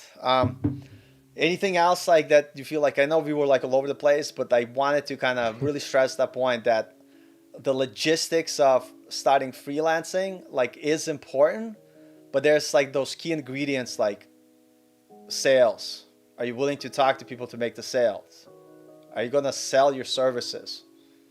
Like, do you even have a service to sell? Like, without that, like, you don't have a service. So I guess like bring it to you to kind of ground everything in real experience. It's like, what service did you offer, and like how did you know that you had a marketable business before you started freelancing? Look at that legitimate question, like 45 minutes into the show. Well, I didn't really. I already knew that I could go out and sell, so that's fine. I turn into a different person when I get in that kind of environment, and that works to my benefit. So it didn't bother me that I didn't have the research or the practices in place. I knew that there's a butt for every seat. I'm trying to be, PG, and I just talk to them. I try to solve their problems, or at least the problems I think they have. Ask them questions. I don't assume anything, and then go from there. If they say, "Oh, we need a full e-commerce solution with blah blah blah," and it's way over my head, I'll just scramble and find somebody to help me out. Like it's really not that big a deal to pivot when you need to pivot. Yeah. So I think the most important thing is making them feel comfortable solving that issue for, or making them believe you'll solve that issue for them, and then trying your hardest to uh, over deliver. Right. And well, I would say undersell, but I don't think I undersell anything. So that's basically it in a nutshell. I don't really believe in like saying, oh, I'm gonna look for the all the lawn people, in my area, and then just gonna target them. I'm gonna target ones that are under 300,000 yearly gross, because most likely they're struggling the worst and the most desperate. Like I don't care what it is. Like I want to get anybody I can in. Right. But I do want to provide a great service. To me, that's number one. If Yeah. if I provide the best service possible and it's better than everybody else, then the money will flow in, and then I can be laying on the beach somewhere. So One day. Can't be yep, all. yep. So that's kind of my strategy. It's kind of fast and loose, Yeah. but I like it. I'm sure if me and you went into business together, you'd probably hate me for it. But if I brought somebody else in, then that might be like the yin to the yang or whatever. Like that would ground me a little Yeah. bit. Yeah. No, but I but So I think like the thing that you talk about, like the attitude you subscribe to in your mind, is that it allows you to operate without having too many setbacks or like things that like stop you from acting. You know what I mean? Like I don't know if like that made sense, yeah, but it's very easy to create a situation where you like things have to be just perfect for me to do this one thing. And for you, you're like, screw it. If this is what it is, I'm just gonna do this. And so like you kinda gotta get out there and get after it. Like it's funny we're talking about like freelancing and how difficult it could be and stuff like that. And so like the other side of the coin is maybe freelancing is not right for you. And you know what? It's perfectly normal. Not everybody wants to be a freelancer. And I still stand by my point that freelancing is harder than, having a job. And what most people don't tell you is that nobody goes into freelancing first. Like, you need a skill that you could provide as a service. Like, if I want to be a personal trainer, I'm not only speaking from experience that like I had, like I need to become a personal trainer first, right? I have to get experience in the industry, training clients, working out like a local gym, and only then can I become a freelancer, right? Because I have that experience. Like, DJ Norris didn't become a freelancer without knowing anything. He knew what he wanted to do. He felt confident in his skill set and his sales ability that he could do it. So then he did freelancing, right? He didn't do freelancing first and then try to learn those things. It doesn't work like that. So freelancing comes after experience in a certain domain. And that's why I keep telling people like that at the beginning, like there's a lot of courses on how to be freelancers because a lot of people buy them. But from all those people that buy those courses, like very small number of those people become freelancers, and I'm like actually like amazed that DJ Norris is doing like good with his business that he started, like what are you, like a year in now? oh no, officially I'm only 6 months in. So that's amazing. But like most people that I talk to, like they're not like you, and like I had less success than you did, just to kind of put into perspective that it's not that everybody could do it. And I would say that sometimes like getting a job is just much easier. And so like, whatever you decide to do, here's the thing, like you got to put in the work somewhere. If it's the work, like having a like a skill that you could sell, whatever it is. It doesn't have to be websites. It could be like personal training. It could be whatever you want. Like, you know, but you need a skill that you could sell and you have to do it, you know. But you could also just go the normal, like traditional route that nobody likes anymore, is to have a job where you literally just go to work, do what you have to, go back home, and don't worry about anything else. If you're a freelancer, by the way, you'll never stop thinking about work. That's one of the drawbacks of freelancing or being self-employed, that everything is work, work, work. Like, I'll give you an example. Just recently, I worked for a company that everything was going great. I left like like a while, like 4 weeks ago, because I'm like, something's up. The guy's not nice to people. That's not gonna last. And so he lost their $1 million client. And so $1 million client, that's a lot of money. That's what paid our developer paychecks. And guess what? He had to let everybody go. Luckily, I left earlier. Maybe not luckily. Maybe I would have been collecting unemployment. But whatever. I left for whatever reasons I had. But something like that could happen to you in your freelancing business. You might just get a drought. And if you did not have savings from prior sales, now you have no money coming in. And that's whole stress for your family. That are you willing to deal with that stress when you have 0 clients and no money to pay your bills? And that's why freelancing is hard. And maybe it's not for you.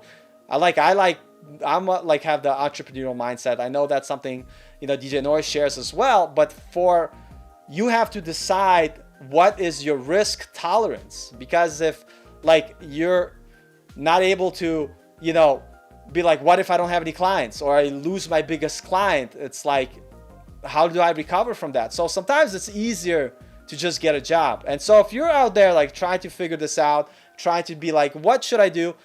You could just do what I did and transition careers, you know, into like web development. And like DJ Norris did the same thing.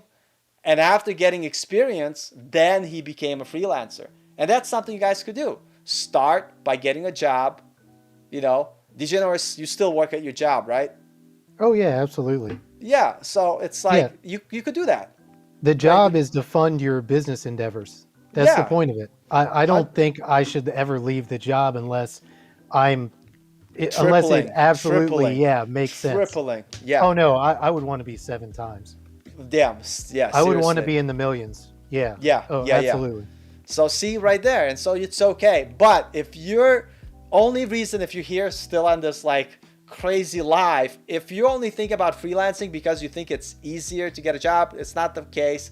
Just learn the thing that you want to do. And by the way, like I've been helping some people on Slack. And when I say helping, I literally just say you should probably do that. And that's as far as I go in terms of help. And some people be like, you're really not helping.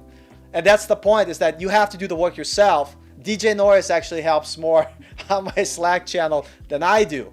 But the point is, at the end of the day, you're the one who have to create a plan to succeed. And so basically what I've been outlining to people, it's like, look, you have to learn some sort of skill. If it's React with JavaScript, great. If it's ASP.NET, great. That's fine. That's your skill. Number 2, you have to build 2 to 3 projects for your portfolio. Okay, you got that? Great. Number 3, you need to start prepping for interviews. You got to set up your portfolio, your LinkedIn, your resume. And so this is like the thing about it. I'm going to do a shout out, and I hope she doesn't get mad at me like for sharing some of the stuff. But I'm not going to show her LinkedIn or her GitHub. But she been taking my advice, Katya, and let me share my screen here. And she currently works as a paralegal, but she's been killing in projects. So first of all, like before I show her, like you guys, if you're looking to build a portfolio, this is my portfolio site. You don't have to wait until you know enough coding to build one. You just need a landing page like this, which shows, you know, your LinkedIn link that you have to have, your GitHub link that you have to have, and you have basic home section, about section, like what do you do, your resume. And I don't even have a portfolio here because I'm looking to redo my portfolio. So I don't even have one here, which is fine.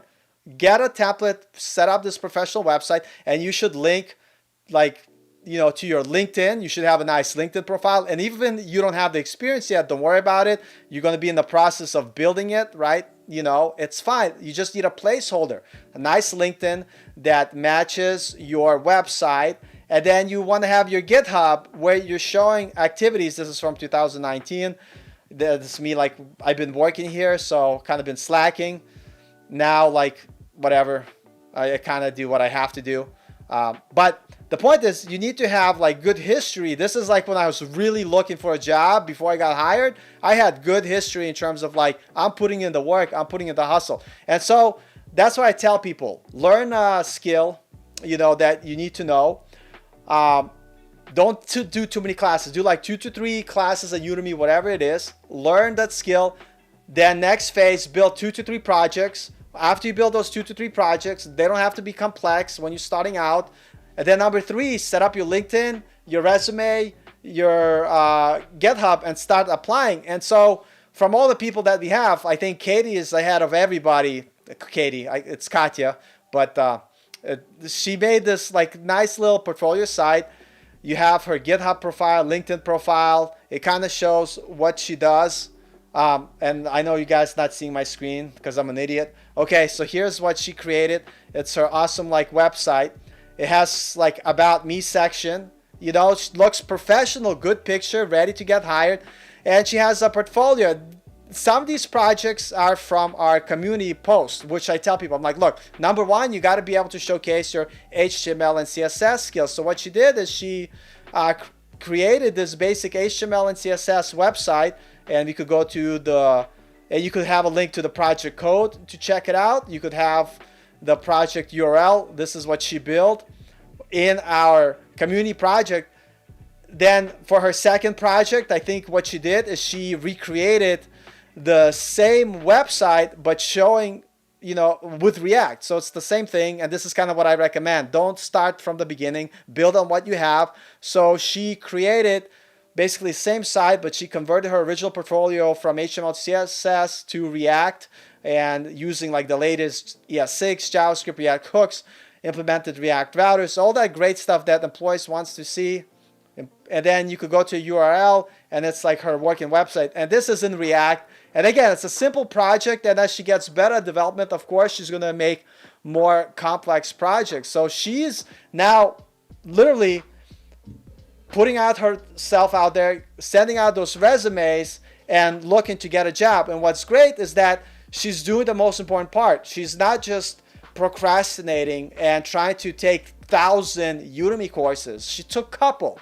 And then instead of like continuing to take classes, she's like, I'm going to actually do what Paul recommends. And why do I recommend the stuff I recommend? Is because that's what I did to get a job, and that's what worked for me, and that's what most people need to do. You need to learn the thing that you want to work with. You need to build 2 and 3 projects for your portfolio that showcase your experience, and then you got to put yourself out there through LinkedIn, through your GitHub, through your website that you create. And so like that could be an easier path than freelancing.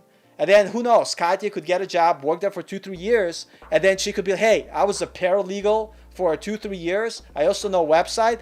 Is there a problem that paralegals have that I could solve with programming? And I'm sure she's going to figure something out. And then she could start some sort of freelancing company, or her own company, I should say, where she creates stuff specifically for law offices and like paralegals. Like, that's just an example, and that would be not a bad path. But I wanted to showcase that to you guys, to show that there's many paths that you guys could take. You just can't take all of them. You got to decide on one and then commit wholeheartedly to do what you do. Now, the reason like DJ Norris is able to talk about the freelancing part, I don't even have to look at him, I know what the answer is going to be, is because he did the first part. He started working as a developer first. So like, anything you want to add to that? Not really. I mean, you can with web design or online services or whatever, if you're not a developer but you're great at marketing, it can work the same way. You can still learn the WordPress. Yeah. But the underlying theme here is don't rely on freelancing for your livelihood at first, right? Oh, yeah, 100%. Whether it's development or something else, I think it's important to have a stable base of income. That way you're not super desperate when you're going out finding clients, because they can smell that. So it's almost like going out and looking for a job when you have a job versus when you don't. Like there's just, when you have a job and you're like, I don't care what happens in here, I get to go to my job tomorrow. Yeah. Nobody, they get a sense of that. Like your aura is different when you walk in the room and when you talk. You don't have the air of desperation. Yeah. And it makes freelancing easier also. In the end, if I lose, like I lost the $15,000 client, like I think a month ago now. Damn. I don't care. Yeah. I still go to my regular job and work. I mean, I still Yeah, make that's a money good and pay the point. bills. Yeah. That's a good point. So it's nice to have that. And I think people should think about that. Yeah. And Yeah. it's also, I also think it's okay too to just, if freelancing doesn't work out or it's too sporadic, just leave it alone for a while and maybe you can revisit it later. There's nothing wrong with that either. Yeah, and that's a great point you made. And I guess like what, like by having a job first, and even if you want to do freelancing, start by getting a job first, so at least you have something that pays your bills, and then you could do freelancing without the stress of dealing with like, what if I lose my client, or what if I can't find a client, or what have you. You could do it on your own time. And like DJ Noise said, if you want to take a break, you can, because you still have your job. And what's awesome about still having your job is you're still improving as a developer. You're learning new skills. Like I grew like my first like 6 months at my job like more than I did like the past 2 years studying on my own. Like you really get so much coding experience working that it's definitely going to skyrocket your development skills. And by the way, guys, don't be shy in the chat. The chat hasn't been moving that much, but remember, we're here for you guys. And even though we might start talking about stuff, you guys could interrupt in terms of like giving us other suggestions and stuff like that, because at the end of the day, this is like, channel is for you guys to be able to kind of get different perspectives of like, what can you do, or maybe mistakes to avoid when you're either getting into web development or switching careers or whatever you're doing. And so don't be shy with the questions, like, ask us in the chat. And, like I like freelancing, DJ Norris likes freelancing, and so like we will do like a show on a separate channel, so not to kind of like, I don't want to constantly talk about freelancing on this channel, because this is channel ultimately about switching careers late in your life and the concrete steps you could take to get there. But we are going to have a separate channel for just freelance stuff as developers. And so once we release some episodes, of course I'll share it with you guys here, but that's the way that's gonna go. Did we just ruin the first episode I don't know if we ruined the first episode with how to get started? No, I don't think we did. Okay. Because I definitely didn't. I think it was like more of like, I kind of knew that at some point I'm gonna be like, but you should probably get your first job. You know what I mean? Like I knew like where on the freelancing one, like I'm assuming like it'll be people that have a skill and they just need to get started. You know what I mean? But if you don't have a skill, you're like, I mean, we could talk about that other stuff too in context of freelancing. But what I'm saying is that there's many reasons why people don't do like don't get a job or don't get freelancing. It's because like they try to get a job and like, oh, it's so hard. Maybe freelancing is easier. Then they go try to do freelancing. They're like, oh, freelancing so hard. Maybe getting a job is easier. Then they go back to getting a job. Oh, this is just stop. Get your job first while you work there. Build your experience. Work there for like a year and start a side hustle on the side. You know what I mean? And then that way, like DJ Norris said, you don't have to worry about not having money, and you could still scratch your freelance niche. And I think like on the other podcasts, we'll talk like more about like the actual things you have to do. Like if someone is already knows that that's what they want to do, they already have the experience. They're not like trying to start freelancing because they think it's easier. You know what I mean? There's a great link I shared like on our Slack. I'm gonna like, I just look up freelancing free code camp on YouTube. it's an amazing video. Like after you watch it, you're just not gonna want to do any freelancing whatsoever. You're gonna be like, this, what this guy just described, it's so much work that it's not worth the effort for me to do that, you know. So what you and Dorian, I think that's his name, right? Yeah, We're talking about on the stream, with liking structure, him talking about asking for developer jobs, whether they use like Agile or Waterfall or whatever else, and saying it's red flags when they don't have that. How I'm fast and loose with my freelancing is exactly how I enjoy development. yeah, So, and me taking the jobs where they don't really enforce that, they're aware of it, but they're like, oh yeah, we don't like it. I'm like, I understand exactly what you mean, and we all have the same mindset and dynamic, so it all works out. But we have, both places that I've worked that did that have really good team who don't throw each other under the bus and don't right. blame stuff on each other. And going through that and experiencing the workplace where, I'm in over my head and I have nobody to help me, and I'm covering the whole stack and server stuff.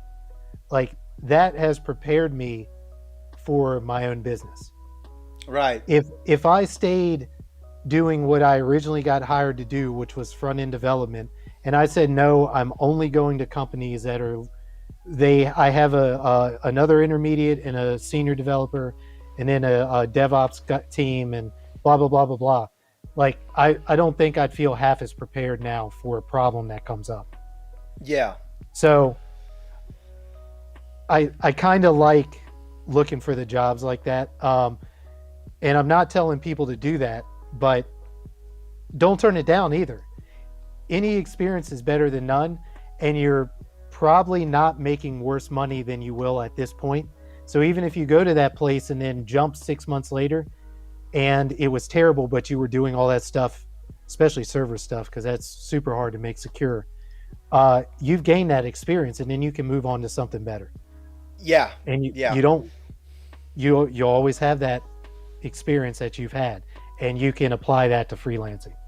Yeah. And by the way, if you guys want to, after the stream or anytime, continue this conversation, I did start a Discord. We're still in the process of building it, but I'll share the link with you guys. You guys could jump onto it.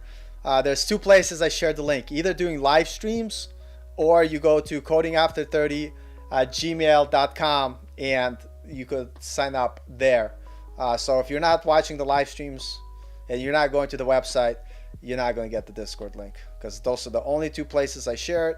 By the way, I want to do like a little shout out here, because I'm impressed, like, with like the different types of people that we have in our Discord. And we have Logic Indie, who's also said, haha, it's true. Either way, everything is difficult. This guy makes little games, and his last project that he's working on, it's still, in the process of being developed. It's kind of cool. And like, if you ask me to build something like he's building with JavaScript and stuff like that, like I wouldn't be able to do it. You know what I mean? And it's just so cool that he's able to do stuff like that. It's pretty awesome. But there's two reasons why I want to say it, besides giving a shout out, is that he has a passion for something that he enjoys, and he doesn't mind putting the work to get it done, And I like the web aspect that I do. And the only reason, and I wish I could make games like he does. There's literally two reasons I don't make it. I'm just gonna be honest with you. I don't feel like I'm as smart to make games, because it's actually way harder, in my opinion, than making like websites. And number two, like you can't do everything, so you kind of have to say no in certain parts of your life, just so you could still have time to do the thing that you're doing for work, but at the same time have time to hang out with your family. But he helped me like go through like building this little game, and I was like, wow, that's like a lot of like, stuff that you have to take into consideration, especially because he does a lot of the stuff from scratch with just JavaScript, and I'm so in the React world where React is basically builds itself for me. But anyway, so I wanted to give that I mean, shout has he out. pretty much recreated Redux for vanilla JavaScript? I Probably. imagine the state in games is ridiculous. Yeah. No, it's pretty like complex. So yeah, like the chat, you guys have any crazy questions, you guys feel free to ask. Man, Logic, you don't even have to thank me. You're an awesome dude, and I appreciate your support all the time and all your stuff. He has a YouTube channel where he just shows the examples of some of the stuff he built. I would suggest you guys check it out. It's just cool stuff, you know what I mean? But yeah, he's a cool kid. Yeah, guys, don't be shy. Ask questions. Let us know like if what we're putting down on the stream today makes sense for you guys. If it's making you want to do more freelancing or just making you guys continue with your path of like working your day job and maybe doing freelancing, or let us know because at the end of the day, you guys are the reason why this community exists. So, like I want to spend more time, or as much time as possible answering your questions and helping you guys out. And, while we wait for some questions to come in, anything, else that you want to mention or talk about, doesn't have to be super huge topic. I also don't know how much time you have left, but we could it's been an hour and a half. So where are you going with your current contract? Oh my gosh, so that's a great question. So right now I'm like, it's a pretty good gig because what I like about it, it's very flexible schedule as long as I meet the deadlines. So I could work at like from midnight to like 5 a.m. if I wanted to. Not saying that's what I do, but it also allows me to work on the stuff that I like because this particular gig is using the tech that right now I'm like really excited about. So we're using, React, of course. We're using GraphQL. We're using Redux, all this other great stuff. I'm also in the process learning TypeScript. So this is like gives me opportunity to try that out. And so with the contract gig, if it all goes well and basically I have an opportunity to renew and get more work as it continues, and it might turn into a full-time job, which will be fantastic because like I like the schedule of it and it allows me to do YouTube like alongside with it. And so that's kind of what I'm doing. But at the same time, I did have a great interview where they're trying to figure out the logistics. It's remote work to see how they could bring me on. If that works out, like I'm going to take that. And that's one of the reasons why I'm learning TypeScript right now, because they're using a lot of TypeScript to do. Hold on. Tech Rally doing a shout out. Listen, Tech Rally, the only way it's going to work if like I come on your live stream and get to continue, on your live stream. That's the only way I'm going to end this stream early. But I get it. Some people might want to go watch your stream because your voice is nicer and your skin is smoother and you're just all around a better looking dude. So just much more pleasant to look at. But what are you going to talk about on your live stream, Tech Rally? Maybe if the topic is good enough, maybe we'll, some people will go join you there too. Yeah, so that's my answer for now. So at what point, I've been thinking a lot about this lately, like, all motivation ebbs and flows, right? So at what point do you stop worrying about learning new things, like not in general, not just stopping learning, but like, let's say, we've all learned Next.js after we learned React, regular React, right? Through Create React App or through whatever, custom files in Webpack. When the next thing comes out and it's more of the same, just rehashed, do you learn that too and take more time away from your life and your family? Or do you wait until it's required for a job like you're doing for TypeScript? No, yeah. Required for a job. What dictates what I'm learning is what the requirement for the job is. So I'll give you like an example. Like especially once you're already working. Like learning a programming language, it's good regardless. And like when I worked at my last company, I was learning a lot of C sharp because I was working with C sharp. It was like a requirement, and so I had to go to the backend API and like fix bugs and add new controllers and stuff like that. But now that I left that company and all the jobs that I applied, they're all like JavaScript heavy. So I'm just getting React jobs and I'm just doing the stuff that I do. And the only new thing I have to learn is TypeScript because it's a requirement at my job. And to give you an example, if I transition to this contract role full time, I'm going to have to learn Python because our backend is in Python. But I'm only going to learn it when that becomes an issue, you know? So I basically learn what I get paid for because that way I could say I am paid to learn.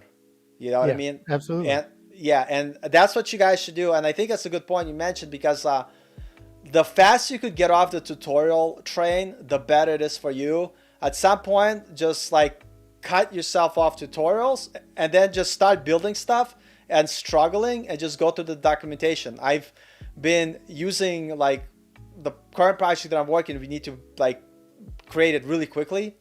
And for backend, I'm using Strapi, but it has to use GraphQL. And then there's certain like things that on smaller projects I didn't really need to do. But now that I'm working on this project, I'm realizing that those things that I didn't think about, they're a little bit more complex. So I'm kind of like reading a lot of documentation where at the end of the day, you're ending up like writing a bunch of additional custom code to get the, you know, functionality that you need.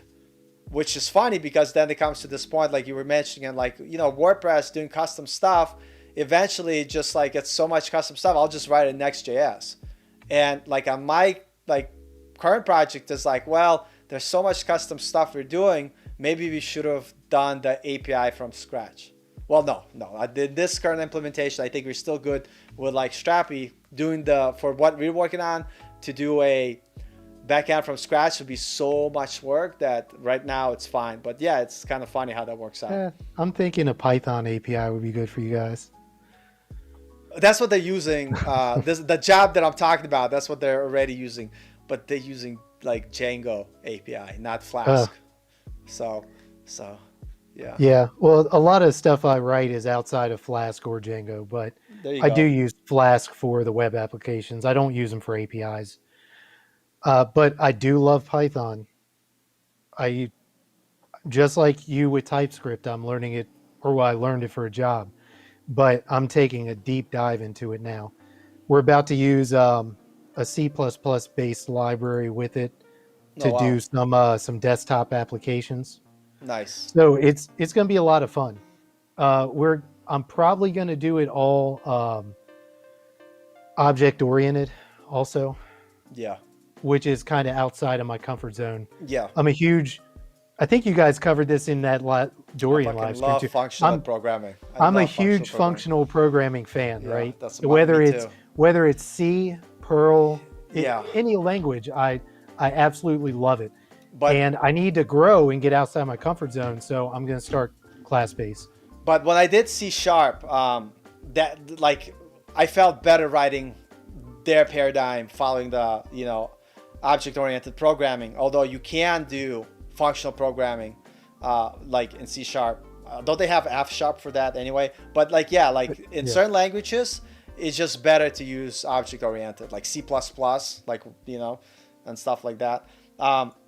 Tech Rally Just said like Svelte for the conversation we were having earlier about like when to stop learning new things. That was my breaking point. yeah, yeah. No, I don't I have I desire was to like, oh, learn this at the this point right now. Svelte thing. I like Rich Harris. He's a cool dude.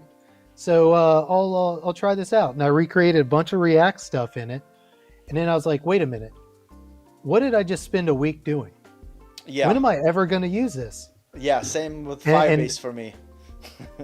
yeah, that was it. I was like, when a job requires it, that's when I learn it. Yeah, and this tech rally right here, I didn't learn TypeScript until I started my new job. So you've probably been doing TypeScript as long as I have at this point then. And that's right. Coming back to this idea of paid to learn, we have a question here. Hey, what website like 40 designs or similar one are using for online uh, mock-up creation, like when a person uploads a design to a website, it creates a mock-up. That's interesting. Like I haven't used any website. Are you familiar with like any No, design I usually websites? do. I usually do custom stuff, even in WordPress. Yeah. I rarely use a template for anything, just because I'm so fast with like Elementor or, even in Next.js. So I've never really had much of a need. But I'm not a graphic designer, so maybe I should check it out. I mean, maybe it would improve something. It's worth a Yeah. try. Yeah. Here's another question. If you had two choices, what would you choose? Full-time job working with custom WordPress at 75K, or 6 months contract, 47 bucks an hour using React.net. So I'm going to tell you this, like, it really depends. Like, do you have a family and the huge responsibilities where having health insurance is important? I know I talked to DJ Norris that there's certain contract roles that do give health insurance, but there are some that don't. And so you got to be aware of that. Like my current contract doesn't give any health insurance. So you kind of have to decide like what would be a better fit. But I would say though, because 75K and 47 bucks an hour is basically almost the same income. Like the argument I would say, I would probably go with the 6 months because like I don't have any responsibilities. So I don't have to worry about having all that stuff that I mentioned before. But I would take a chance on doing the React work, building up my experience, and after 6 months applying for another job and hopefully getting a higher salary. But it's up to you because $75,000 a year, it's not a bad gig. So, it's So like, how much are you willing to give up to gain later? here's some other questions. What React and .NET project only takes 6 months? So what are you actually coming in for? Um, no, that's not the same person. Okay. So, um, in that case, and here's what I've always asked. If the contract dries up, what happens? Is the contracting company big enough to recycle you into another project? Yeah. Because if so, who cares about the time frame? You Right. get to go to another project. There are companies that do that. Oh yeah. And one of the largest companies in the contracting companies in the world prides themselves on doing that. I think they have like 34,000 now employees. Wow. So that would be one question. Then I would ask if there's follow-on roles or a possibility for extensions or for full-time after the 6 months. That's a big thing. And then on the other side of that, I'm sure there's other questions. I just can't think of them right now. But on the other side of that, like if you're doing custom WordPress, hopefully you're like actually doing PHP, and that'll help you if you learn PHP well, do other languages well. So as long as you're not doing like drag and drop and content editing, which you're probably not at 75,000. I mean, that's not terrible. There are some WordPress jobs I've seen for almost 200 grand Yeah. in my area. Wow. That's nice. It's still not worth it for me to put WordPress on my portfolio, or my resume. So yeah, I mean, that's basically the first questions I come up with. I think the follow-on and recycling are the two most important. And recruiters are usually surprised to hear that when you ask it, and they like hearing it.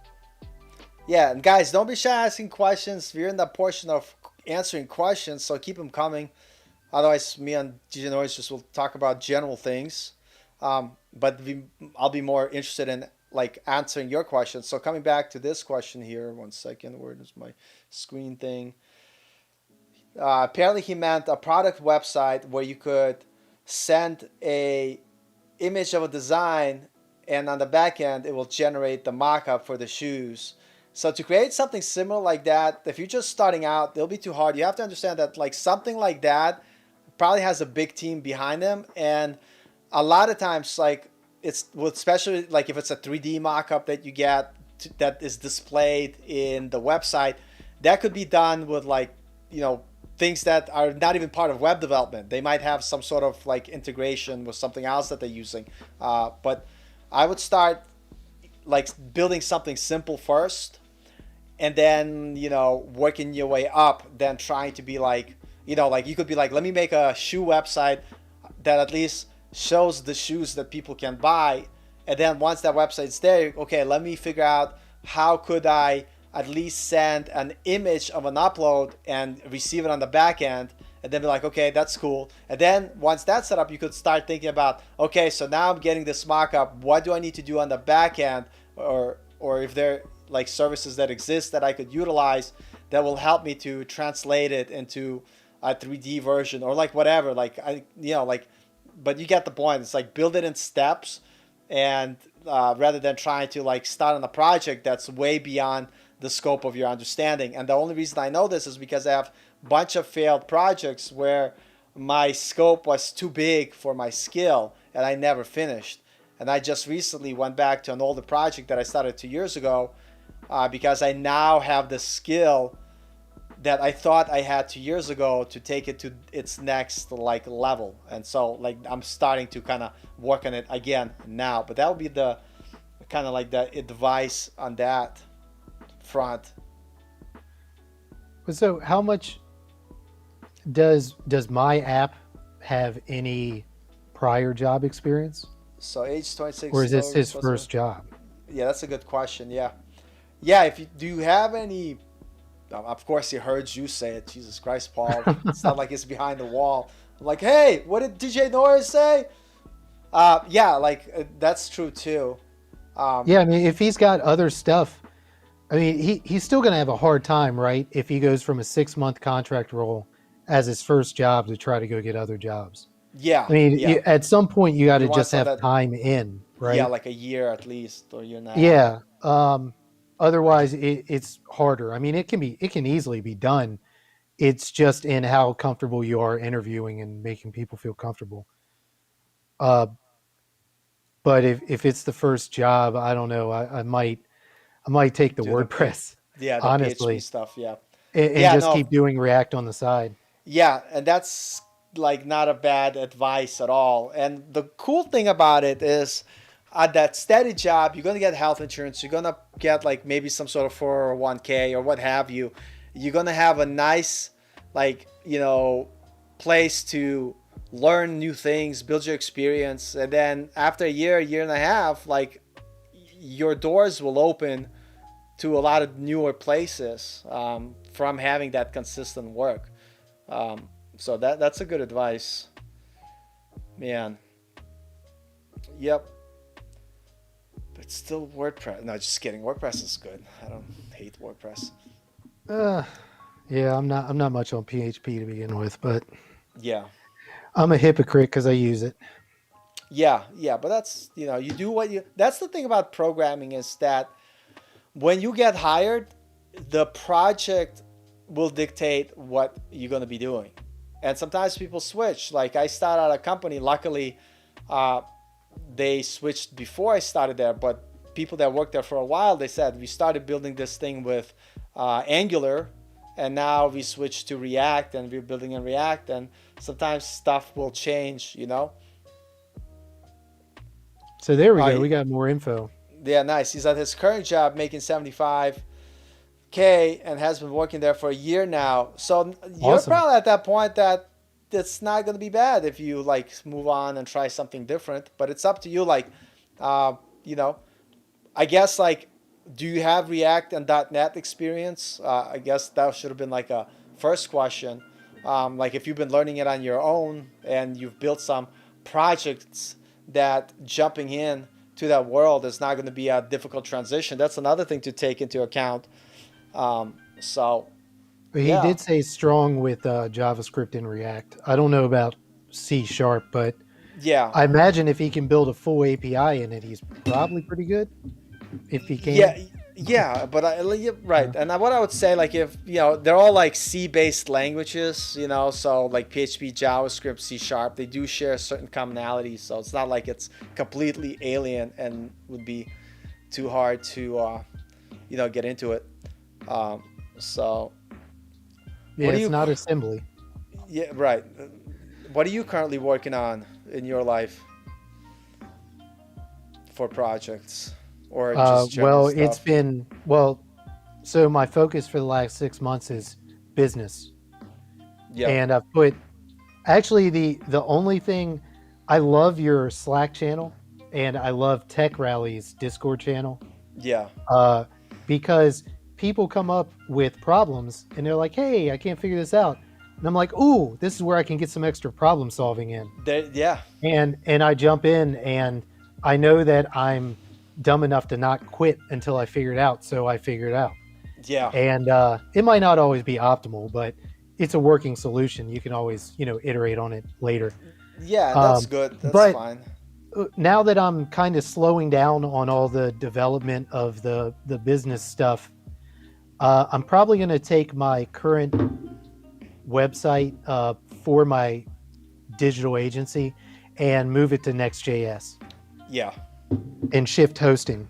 Um, that'll kind of be a test for me because it'll have a blog and all. Well, it already does have a blog, but it's it'll be Next.js blog. I don't know what I'm going to do. Markdown maybe. I'm a big fan of like just locally hosting Markdown files. So yeah. It's good. I don't. Yeah, I don't really know. I don't know. I'm just kind of flowing with whatever feels good right now. I'm doing enough technical stuff at work that's outside of my comfort zone that I don't feel like I gotta go super hard on personal projects right now.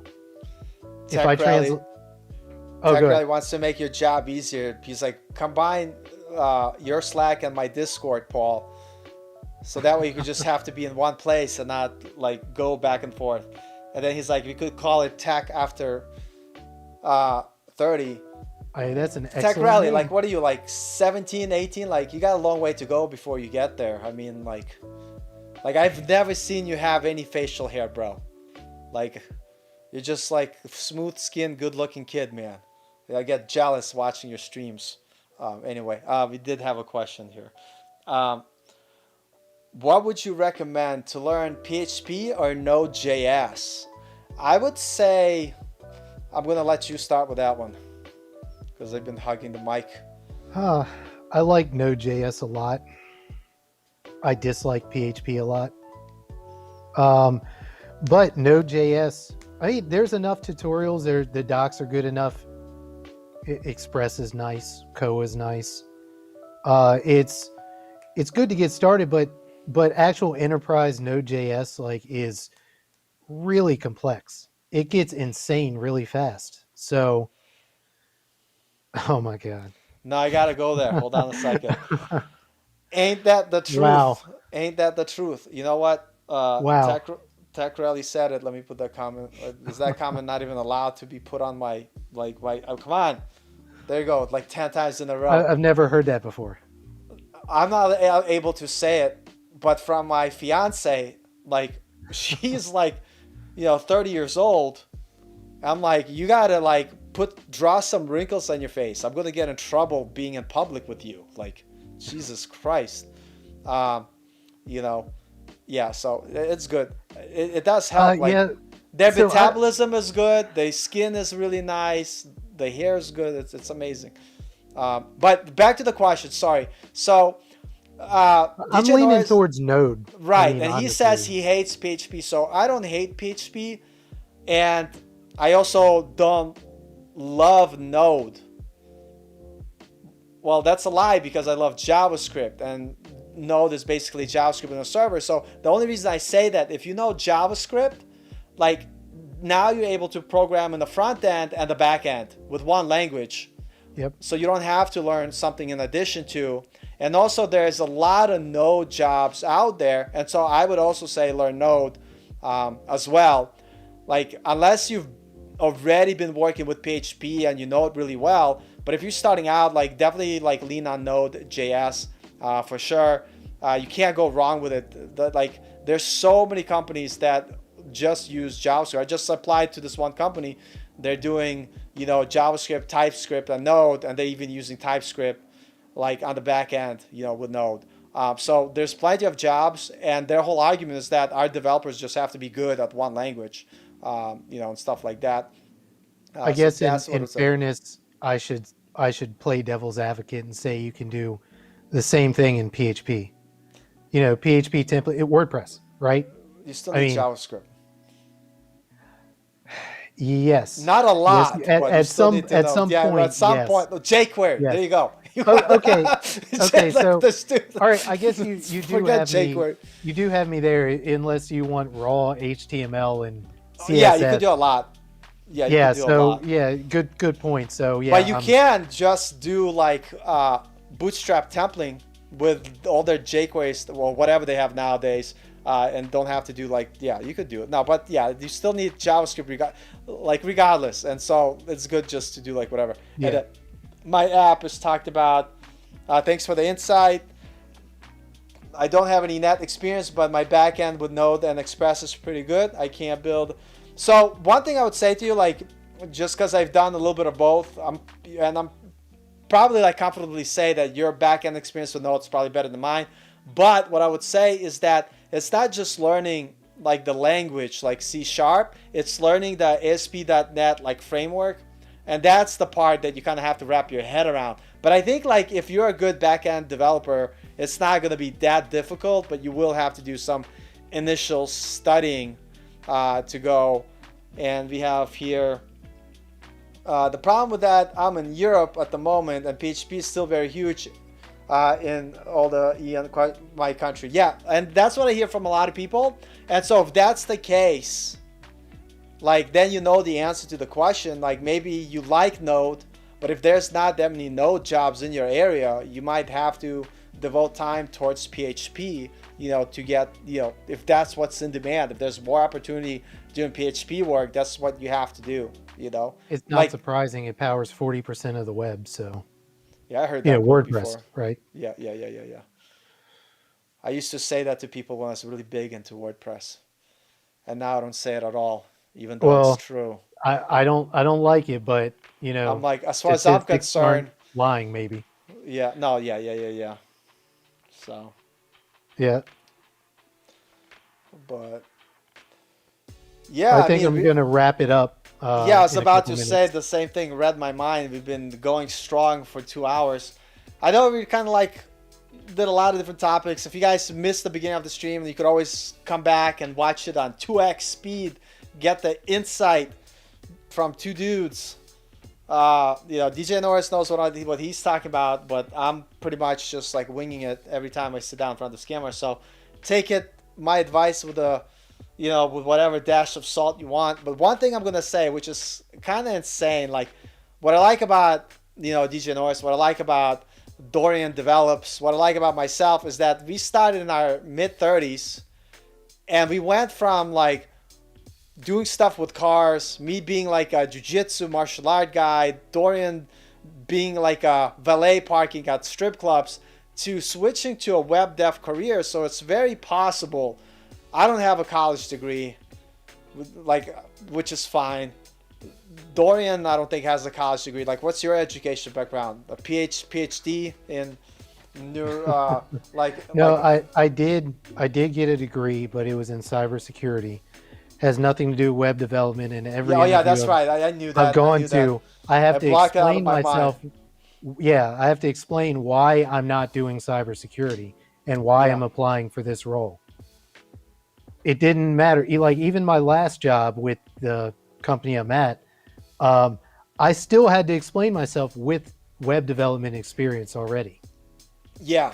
So, it doesn't help for anything. Computer science definitely would help, but that's about where it stops.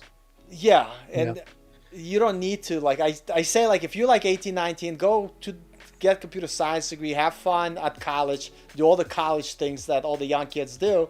But if you're older, and you're I don't really want to go back to school because I can't, or I don't want to incur any more debt, I just not able to do it with my schedule, or the boot camp doesn't work, you could do it being self-taught. You just have to have a very good, discipline to stay on track, making sure you're sticking to what you need to do, not jumping around from stack to stack. You break down your process into steps, and you have the goal in mind, which is at the end of the day having projects in your portfolio that you could showcase in an interview to get a job. So that's like super important to kind of keep in mind, but it's possible.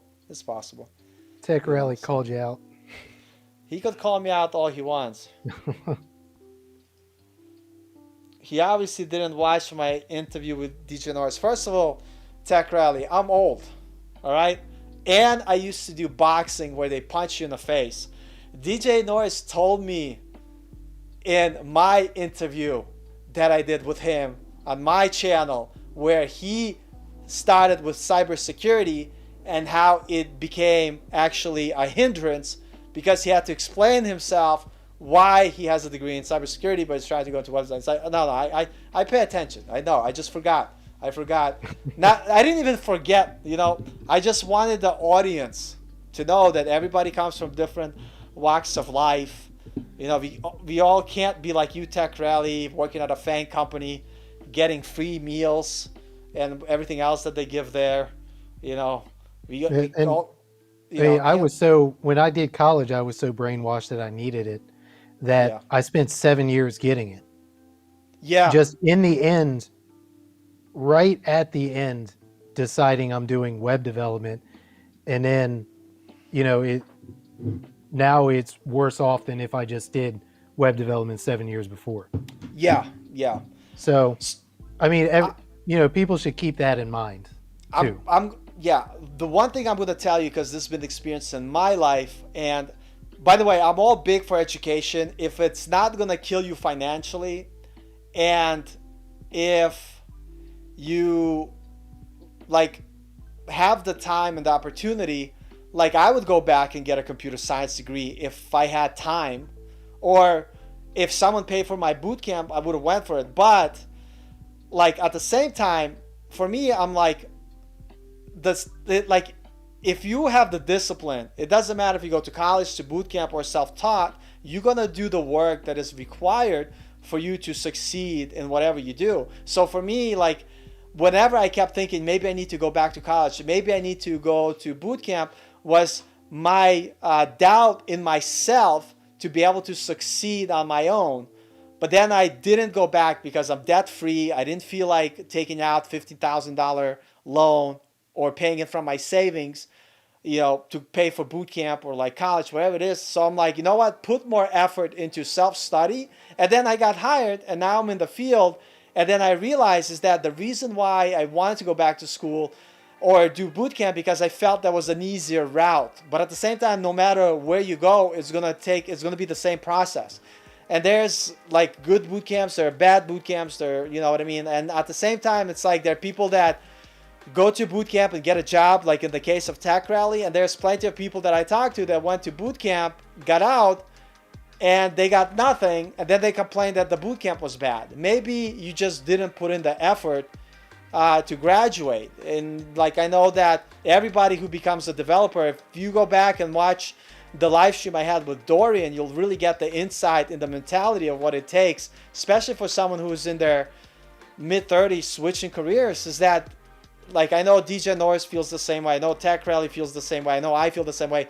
We would do the required work and correct course as necessary to get us to where we need to go. You know what I mean? It's like we would not take no for an answer. We would just do what's necessary, even if it kills us. Hopefully that doesn't happen, but that's the mentality we share. And I know, like you were saying, you have to go, and I do want to be mindful of your time because you do have a normal life outside and stuff like that. So, yeah. Okay. I mean, I'm just giving you a way out. Like, you don't have to take it. I just don't want to be like, get in trouble. Yeah, I think this is a good good point to point. leave off. Yeah, I mean we can continue talking about that another time. I mean, We could do that. It's sure. open right now. It's open for another one. So Yeah. I think that works out good. And I guess an ending thing. The My App person Yeah. said It's for a large company. They don't expect .NET experience. I mean, with the info that's coming in, he has prior experience and all that. Like, I like it. Yeah, When I I think you're came gonna when be I came to fine, my yeah. current job, they wanted uh everybody cringes whenever I say it, but they wanted Perl experience. And I went in an interview and said I don't know Perl at all. And they didn't care. But Yeah. I did tell them, there was a 3-week wait period to start.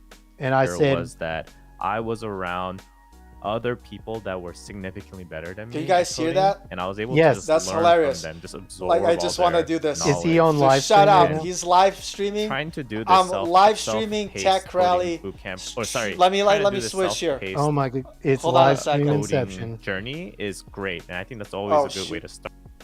Oh, hold But on a second. if Let you're me able move to this hit to that the screen point here. of All right, being look at able this. I to found out how to game the kind of system. get that You first watch job other and be around some of YouTubers your live developers, stream it's gonna on your be own live stream. night and day. Wow, More different. that is insane. I'm gonna get like watch hours through the roof. This is ridiculous. Maybe I'll So- restart this conversation again. But So, hey, how you doing? Welcome to the stream. wow, this is Yo, amazing. Brandon, I'm what's just up? kidding. Coding Anyway, after guys, 30 reacts. we're gonna end this live stream. Everybody go join Am I gonna live go in the stream Shopify on direction? Tech Rally. Actually, first things first, let's just so we put could on go some bug him lo-fi and talk to music, him 'cause because we've been here for 2 hours. He's also got a great YouTube awkward channel. It's got a without lot of any stuff. sound, So let me like stop here. Anyway, let me come back to my other screen. I've never That's seen him hilarious. without a hat on. I know. It's like, look at that beautiful black hair he's got. Yeah. So we heard that. Yeah. So that's awesome. And you guys, if you want to go see Tech Rally, go tell him Coding After 30 sent you, and we're gonna finish our final thoughts. What are our final thoughts, DJ Norris? Oh, I was just saying I like. I mean, if I had all this info right here, like I'd probably go for the role with React yeah, and yeah, I .NET. think that makes sense. Yeah, I mean, because like when I came into the Perl thing, right? I didn't know any Perl, but I told him I would have a working knowledge by the time I got there, and all I did was go take a Udemy course, and it was enough. I just happened to find the right Udemy course, Yeah. and after that, I went in, and the guy who created the code base, and the other maintainers who sprinkled their crap in here and there, it was a good enough example that I had an enterprise level example right there for me, and it made my learning like 10x, right? So I learned so much faster than if I was just trying to do my own projects. So I think that's what he's probably going to find when he gets in there. If he just does some familiarization first and then goes off the examples. The only downside is he'll pick up the patterns of what he's looking at because he has no other point of reference. Yeah. That's the same thing that's happened to me, but luckily Perl's dying, so it doesn't matter. Right. I don't know about there you go. .NET. Yeah, no, .NET is good. So thank you, everybody. Everybody go check out Tech Rally. If you haven't subscribed to this channel, what are you guys doing? Got to subscribe. But anyway, And guys. I appreciate everybody thinking it's good too, because this is one of the biggest off days I've had since I can remember. Hey, listen, it is what it is. I have like off days, no days, all this time. You just do what you can, keep it consistent, make it happen, and that's it. So go, everybody, jump Tech Rally, spam everybody go jump on Tech Rally, spam his comments from Coding After 30. Show him some love. Like, even if you only watch it for a little bit, just go over there, spam him, say like how like all the ridiculous stuff I said about him, and I'm about to join him in the live stream, like comments too. Anyway, DJ Norris, always thank you. Always awesome to have you here. We'll do it again. We're gonna have I can't even think anymore. The other podcast soon. Yeah, very We'll let you soon. guys You're all waiting know. on me, so I'll talk to you soon about it. Sounds good. All right, man. Thanks a lot, everybody. Go to Tech Rally. It'll be amazing. And DJ Norris, thank you. I'll see you guys later. All right, thanks. See you.